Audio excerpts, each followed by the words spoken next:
Assalamualaikum warahmatullahi wabarakatuh. Nama saya Maimunah. Saya akan mempresentasikan tentang perkembangan Islam di Andalusia atau Spanyol. Pada zaman Al-Walid tersebut, Musa ibnu Nusair memperluas wilayah kekuasaannya dengan menduduki Aljazair dan Maroko. Selain itu, ia juga menyempurnakan penaklukan ke daerah-daerah bekas kekuasaan bangsa Barbar di pegunungan-pegunungan, sehingga mereka menyatakan setia dan berjanji tidak akan membuat kekacauan-kekacauan seperti yang pernah mereka lakukan sebelumnya. Penaklukan atas wilayah Afrika Utara itu pertama kali dikalahkan sampai menjadi salah satu provinsi dari Khalifah Bani Umayyah, memakan waktu selama 53 tahun, yaitu mulai tahun 30 Hijriah atau pemerintahan Muawiyah Abi Sufyan sampai tahun 83 Hijriah, yaitu pada masa Al-Walid. Sebelum dikalahkan dan kemudian dikuasai Islam, di kawasan ini merupakan basis kekuasaan kerajaan Romawi, yaitu kerajaan Gotik. Kerajaan ini sering menghasut penduduk agar membuat kerusuhan dan menentang kekuasaan Islam. Setelah kawasan ini betul-betul dapat dikuasai, umat Islam mulai memusatkan perhatiannya untuk menaklukkan Spanyol. Dalam proses penaklukan Spanyol, terdapat 3 tentara Islam yang dapat disebut paling berjasa memimpin satuan pasukan ke wilayah tersebut. Mereka adalah Tarif ibnu Malik, Tariq ibnu Ziyad, dan Musa ibnu Nusair. Tarif dapat disebut sebagai perintis dan penyelidikan. Ia menyeberangi selat yang berada di antara Maroko dan benua Eropa itu dengan satu pasukan perang. Dalam penyerbuan itu, Tarif tidak mendapat perlawanan yang berarti. Ia menang dan kembali ke Afrika Utara membawa harta rampasan yang tidak sedikit jumlahnya. Terdorong oleh keberhasilan Tarif dan kemelut yang terjadi dalam waktu kerajaan Visigoths yang berkuasa di Spanyol pada saat itu, serta dorongan yang besar untuk memperoleh harta rampasan perang, Musa ibnu Nusair pada tahun 711 Masehi mengutus Tariq ibnu Ziyad dan mengirim pasukan ke Spanyol sebanyak 7.000 pasukan. Tariq ibnu Ziyad lebih banyak dikenal sebagai penakluk Spanyol karena pasukannya lebih besar dan hasilnya lebih nyata.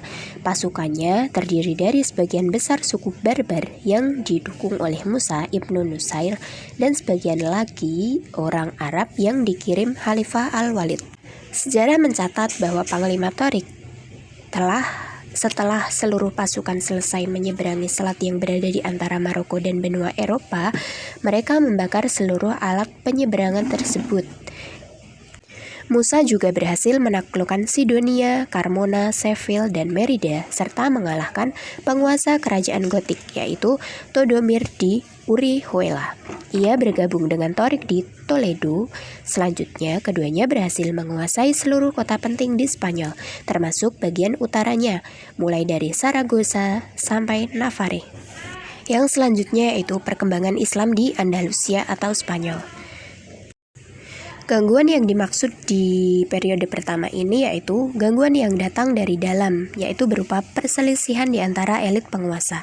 Di samping itu, terdapat perbedaan pandangan antara khalifah di Damaskus dan gubernur Afrika Utara yang berpusat di Kairawan, di mana masing-masing pihak saling klaim bahwa merekalah yang menguasai Spanyol. Adapun gangguan yang datang dari luar yaitu datangnya dari sisa-sisa musuh Islam di Spanyol yang tinggal di daerah pegunungan. Periode para wali ini berakhir setelah datangnya Abdu al-Rahman al-Dahil ke Spanyol pada tahun 755 Masehi. Selanjutnya yaitu kemajuan peradaban Islam di Andalusia atau Spanyol. Kemajuan Islam di Spanyol sangat menonjol dalam berbagai bidang, baik dalam bidang intelektual yang menyebabkan kebangkitan Eropa saat ini, bidang kebudayaan, dalam hal ini bangunan fisik atau arsitektur, maupun bidang-bidang lainnya.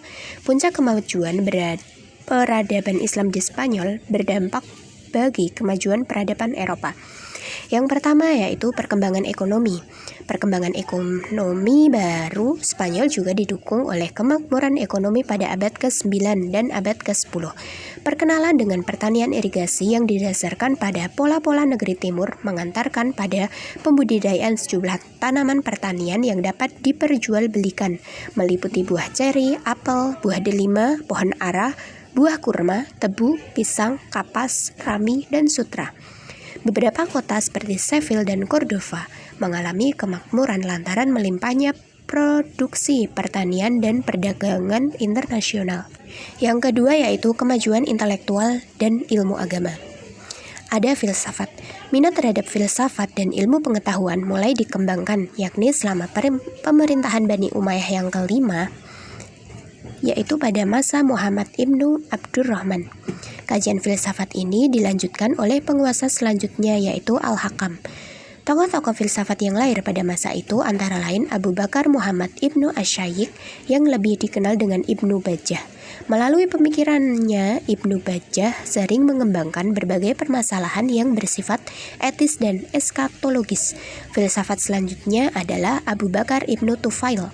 Melalui berbagai karyanya, ia banyak menulis masalah kedokteran, astronomi, dan filsafat. Yang selanjutnya yaitu bidang sejarah. Dalam bidang sejarah, Spanyol Islam telah melahirkan banyak penulis sejarah terkenal. Di antaranya Zubair dari Valencia yang menulis sejarah tentang negeri-negeri Muslim di Mediterania serta Sisilia. Tokoh lainnya Ibnu Al-Khatib yang menulis sejarah tentang Granada dan Ibnu Khaldun yang merupakan seorang perumus filsafat sejarah. Karya besar lainnya yang ditulis oleh sejarawan Spanyol Islam adalah Tarikh Iftitah Al-Andalus yang ditulis oleh Ibnu Qutiyah. Dia lahir dan dibesarkan di Cordoba, wafat pada tahun 977 Masehi.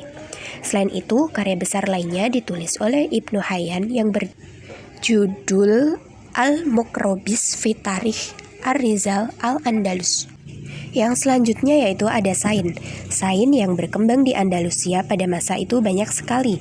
Di antaranya ilmu kedokteran, farmasi, kimia, fisika, pertanian, dan lain-lain. Di antara para ilmuwan yang terkenal dalam bidang ilmu kimia dan astronomi adalah Abbas ibnu Farnas. Ia adalah orang pertama yang menemukan pembuatan kaca dan batu. Tokoh lainnya yaitu Ibnu Yahya An-Naqas, ilmuwan yang terkenal dalam bidang botani dan farmasi di Spanyol. Bahkan di seluruh dunia Islam adalah Abdullah ibnu Muhammad Al-Baitar yang lahir di Malaga. Di antara karyanya adalah Al-Mughni fi Al-Adawiyah Al-Mufradah tentang pengobatan dan Al-Jami' fi Al-Adwiyah Al-Mufradah yang merupakan catatan mengenai obat-obatan dari binatang, sayuran, dan mineral. Ibnu Al-Khatib adalah dokter ternama di Granada. Dia telah pernah mengarang sebuah buku tentang penyakit menular dan epidemia. Pada saat itu, Al-Khatib muncul di antara dokter-dokter di Eropa. Dia menerangkan dengan baik tentang bentuk dan penyebab penyakit epidemia. Yang selanjutnya yaitu pada bidang bahasa dan sastra musik. Pada masa Islam di Spanyol banyak yang ahli dan mahir dalam bahasa Arab.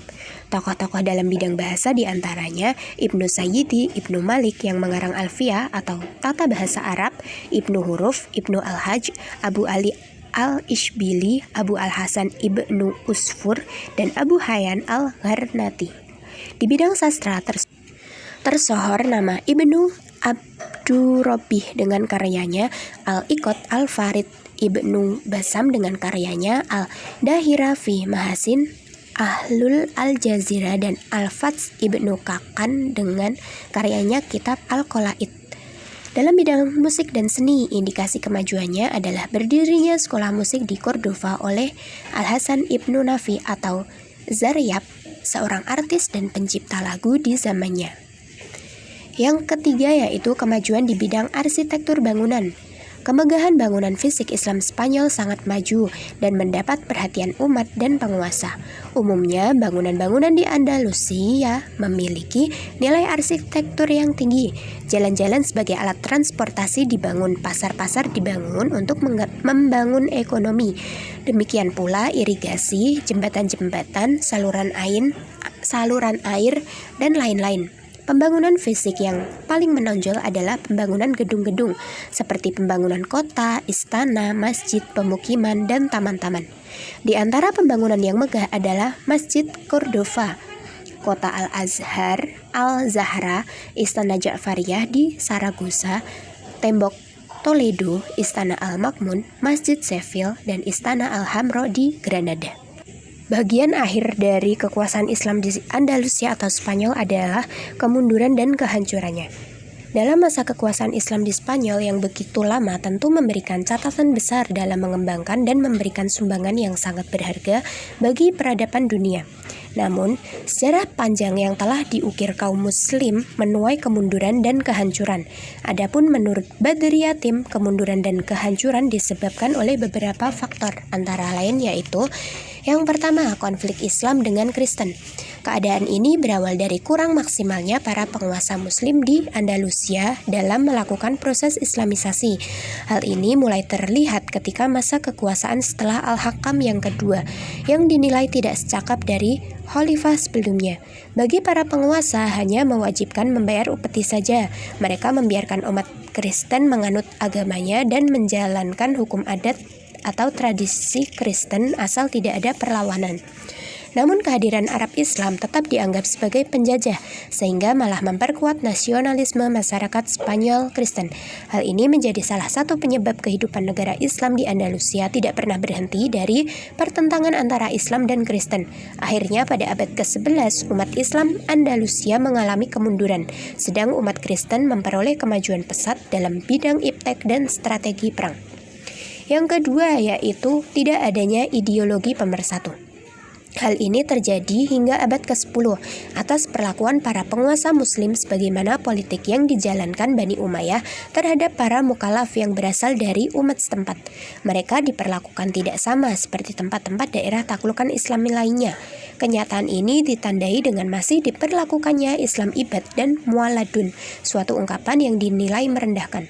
Akhirnya, kelompok-kelompok etnis non-Arab terutama etnis Salvia dan Berber sering menggerogoti dan merusak perdamaian. Hal ini menimbulkan dampak besar bagi perkembangan sosioekonomi di Andalusia. Hal ini menunjukkan bahwa tidak ada ideologi pemersatu yang mengikat kebangsaan mereka. Bahkan banyak di antara mereka yang berusaha menghidupkan kembali fanatisme kesukuan guna mengalahkan Bani Umayyah. Yang ketiga yaitu kesulitan ekonomi. Dalam catatan sejarah, pada paruh kedua masa Islam di Andalusia, para penguasa begitu aktif mengembangkan ilmu pengetahuan dan peradaban Islam, sehingga mengabaikan pengembangan perekonomian. Akibatnya timbul kesulitan ekonomi yang memberatkan dan berpengaruh bagi perkembangan politik dan militer. Kenyataan ini diperparah lagi dengan datangnya musim paceklik dan membuat para petani tidak mampu membayar pajak. Selain itu, penggunaan keuangan negara tidak terkendali oleh para penguasa muslim. Yang keempat yaitu tidak jelasnya sistem peralihan kekuasaan. Kekuasaan merupakan hal yang menjadi perebutan di antara ahli waris. Karena inilah kekuasaan Bani Umayyah runtuh dan Al-Mulukut Tawaif muncul. Yang terakhir yaitu keterpencilan. Spanyol Islam seperti negeri terpencil dari dunia Islam yang lain dan selalu berjuang sendirian tanpa mendapat bantuan kecuali dari Afrika Utara. Oleh karena itu, tidak ada kekuatan alternatif yang mampu membendung kebangkitan Kristen di sana. Baiklah, sekiranya itu penjelasan dari saya. Kurang dan lebihnya saya mohon maaf.